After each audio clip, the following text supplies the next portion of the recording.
All ready? Okay, good morning. My name is Chief James Wallace. I'm the Chief of the Baltimore City Fire Department. I'm joined this morning by our Mayor Brandon Scott, Council President Mosby, Councilwoman Porter, County Executive Johnny Oshevsky, and Baltimore County Fire Chief Joanne Rund. Our brief this morning will be an update on the search and rescue operation that's ongoing at this point. So at approximately 0140 hours this morning, our 911 center dispatched a call to the Baltimore City Fire Department for a report of a water rescue in the Patapsco River in the area of the Key Bridge. As units were responding, they began to receive numerous calls indicating multiple people in the water. At some point during that chain of events of calls, we began to receive indications that a ship may have struck the Key Bridge. We got further information through multiple calls that the Key Bridge, portions of the Key Bridge had actually collapsed. At about 0150 hours, our first unit arrived on scene and reported a complete collapse of the Key Bridge. We were also given information at that time that there were likely multiple people on the bridge at the time of the collapse, and that as a result, multiple people were in the water. We were able to remove 2 people from the water. One individual refused service and refused transport. Essentially, that person was not injured. However, there was another individual that's been transported to a local trauma center that is in very serious condition.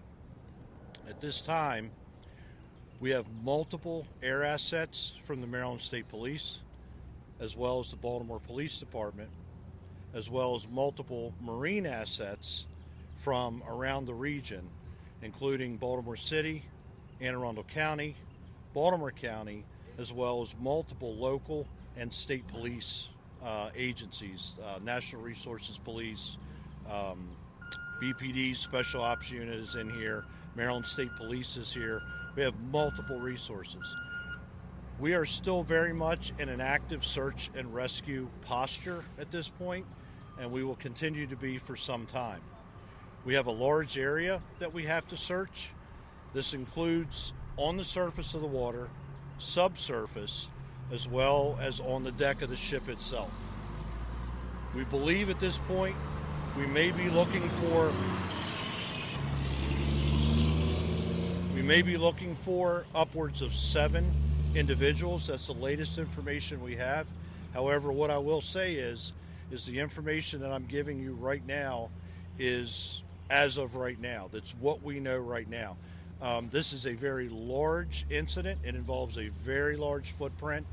Multiple agencies are operating. Therefore, information is subject to change as we get more intel and as our crews work through the morning. Over the next 8 to 12 hours, you can expect to continue to see our air and maritime assets functioning out on the water and in the air above. We need to do damage assessment of the ship itself before we can board that ship. And we need to continue our subsurface search, which is including different types of sonar. We have side scan sonar. We have other sonar capabilities here. We have underwater UAVs that we're working with. And throughout the night, we've also been working with infrared technology, both from the air and on the water surface. So I'm going to wrap up here with just saying this continues to be a search and rescue operation. It continues to be a very dynamic operation with multiple local, state, and federal resources involved. With that, I'm going to turn it over to our Mayor, Mayor Brandon Scott. Thank you, Chief. Everyone, this is a unthinkable tragedy. We have to first and foremost pray for all of those who are impacted, those families. Pray for our first responders and thank them, all of them working together, city, state, local, to make sure that we are working through this tragedy. This is an ongoing active research that we're having right now. We're going to continue, as you heard from Chief Wallace, throughout. As long as we have to be doing that, we will do it.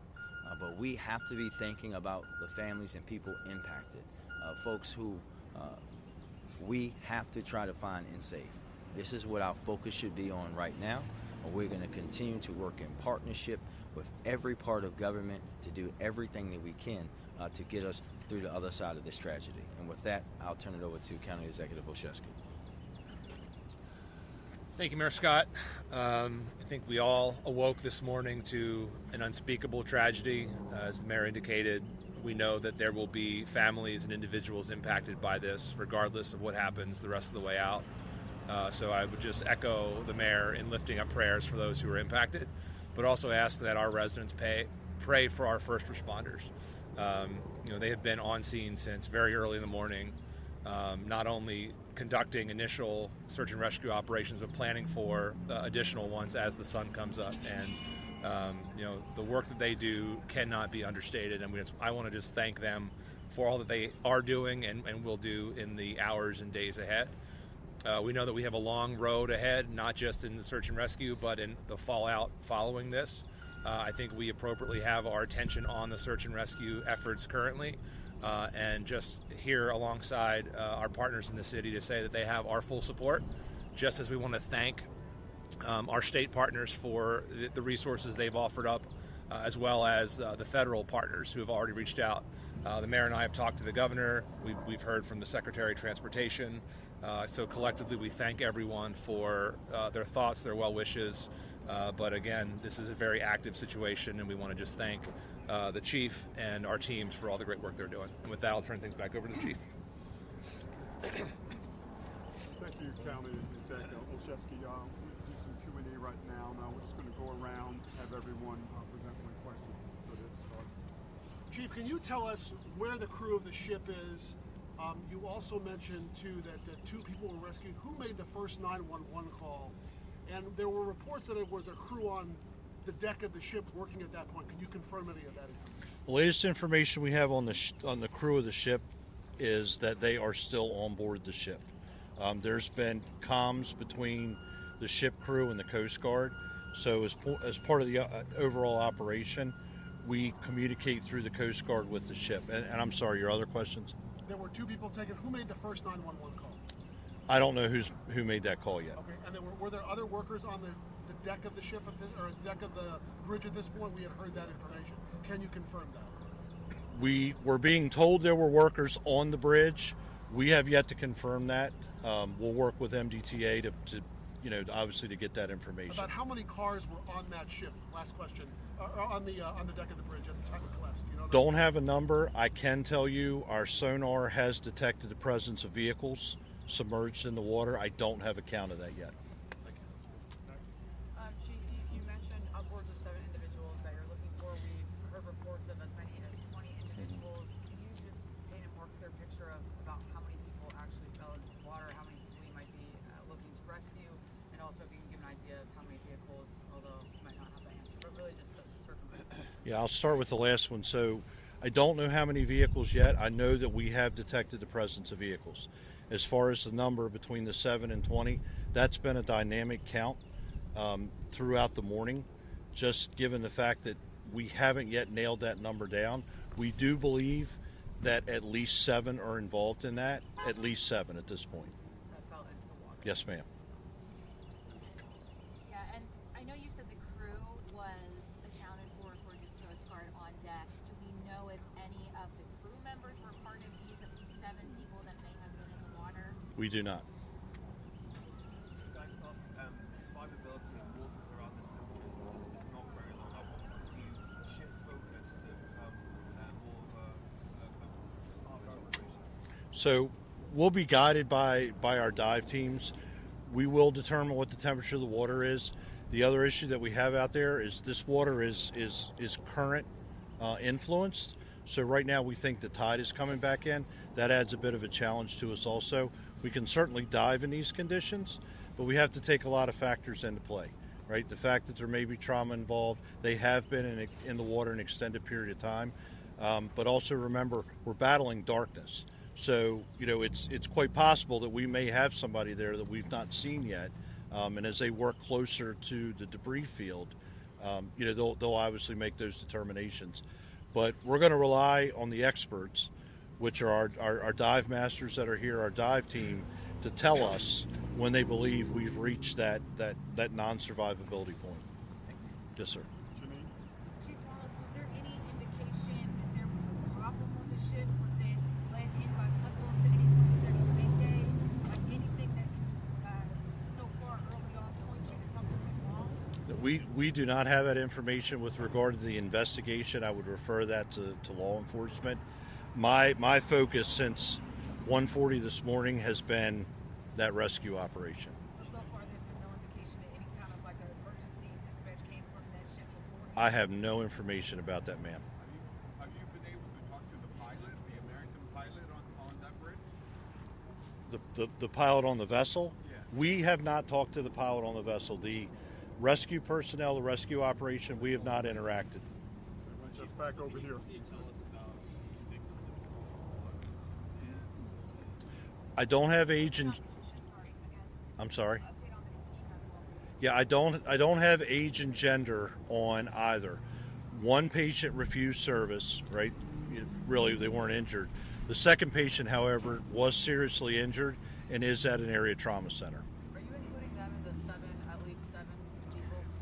We don't know yet if they're part of that 7. Okay. The patient is injured severely enough that we've not been able to debrief that patient. That 7 number, did that come from people witnessing cars going down? Like where did that number come from? Or is that just from the sonar hits that you got? No, that was the initial information that we got as we were arriving on the scene, that number. And that number, again, as I said earlier, has fluctuated, right? But that 7 has been a consistent number. How many agencies are here assisting right now? Oh, wow. Dozen. Yeah, dozens. I mean, locally, fire department wise, Baltimore County's here, Howard County's here, Hartford was here, PG was here, Anne Arundel, of course, Baltimore City. And a lot of those agencies are here by virtue of the fact that they may have specialized equipment that we need during an incident like this. So we're bringing in the equipment specific to the operation right now. And then even law enforcement agencies have a lot of the same marine ops equipment as we do. So given the incident is so big, we try to force multiply and just bring as many resources in as we can so that we can really blanket a large area for a search. What about the fuel spill? What kind of resources are you bringing in to mitigate that? We've not been able to confirm that we actually have an active fuel spill from the vessel. We've had odors of diesel fuel. The Maryland Department of the Environment is here, as well as the Coast Guard, so they would take leads on that as well. We hope as the sun comes up a little bit with the air assets that are up to get a much better picture, if we do have a fuel spill, what the impact has been so far.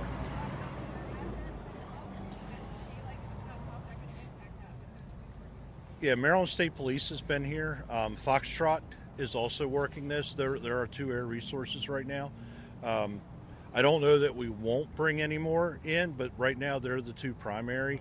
Air reconnaissance on something on the open water it's an invaluable resource. And we've been very fortunate to have it because as we put people out in the dark on the water to conduct searches, they have that degree of overwatch from those assets. So it's been an invaluable resource for us. Mr. Mayor, Mr. Executive, we're talking about search and rescue. I know that, and that's where the focus is right now. I was awakened with this news. We're all awakened with this news. I've seen the video. What do you make of the totality of this incident? What are you thinking about what you've seen and what this community's experienced? Well, this is a tragedy that you can never imagine, right? And I was awake when Chief Wallace called me, but never would you think that you would physically see the Key Bridge tumble down like that. It looked like something out of an action movie. And you just think about, most importantly, and which is what we all should be thinking about right now, nothing but those families and people that are impacted, and those people who are risking their lives right now from not just Baltimore City and Baltimore County, but all over this state to try to save lives. That should be our focus, the preservation of life, because no one wants to see that happen, let alone someone in their family or someone that they know be injured in an incident like this. We'll take 2 more questions. Your thoughts That'll about be it. what this community is experiencing this morning. Look, I think that folks are stunned. I think folks are reeling. And I think that's particularly true for people who are worried about their loved ones right now. I think there'll be plenty of time to talk about what this bridge means to the community, what it means for commerce, but at the end of the day, right now this is about the humanity of people who are impacted and the men and women who are out there trying to save lives and recover folks off the bridge. So I think there'll be plenty of opportunity to talk about that, but really right now and for the foreseeable hours ahead, this is really about focusing on the search and rescue efforts. And I want to just again thank the Chief for his leadership and for all of the affiliated partners that we have working on this. Chief, I know there's the fact that this could have been intentional, that this could be some kind of act of terrorism or intentionally taken place. That's not my focus here, ma'am. That's part of the law enforcement investigations. I would defer to the proper authorities for that. And actually, we saw something similar to this happen in Philly when 95 came, a portion of that came out. I know you said that you guys have spoken to Secretary of Transportation, I'm assuming, Judge. Has he made any comment about the assistance like we saw in Philly being rushed to get this? Thank you. I spoke with Secretary Buttigieg directly. He and his team said that they're going to obviously work with us throughout this incident and work with not just the city and county, but really the state of Maryland to make sure that we have every resource that he and the federal government can provide. How long is it going to take to rebuild this, Mayor? I think right now, sir, listen, we shouldn't even be having that discussion right now. The discussion right now should be about the people, the souls, the lives that we're trying to save. There will be a time to discuss about a bridge and how we get a bridge back up. But right now, there are people in the water that we have to get out, and that's the only thing we should be talking about. Well, And to go back to the question about the terrorism, there is absolutely no indication that there's any terrorism, that this was done on purpose.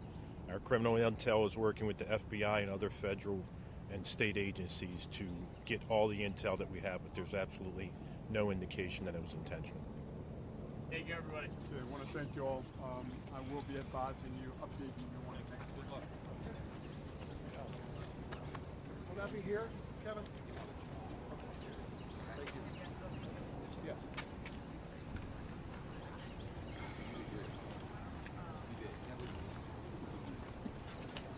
Talking about the key, the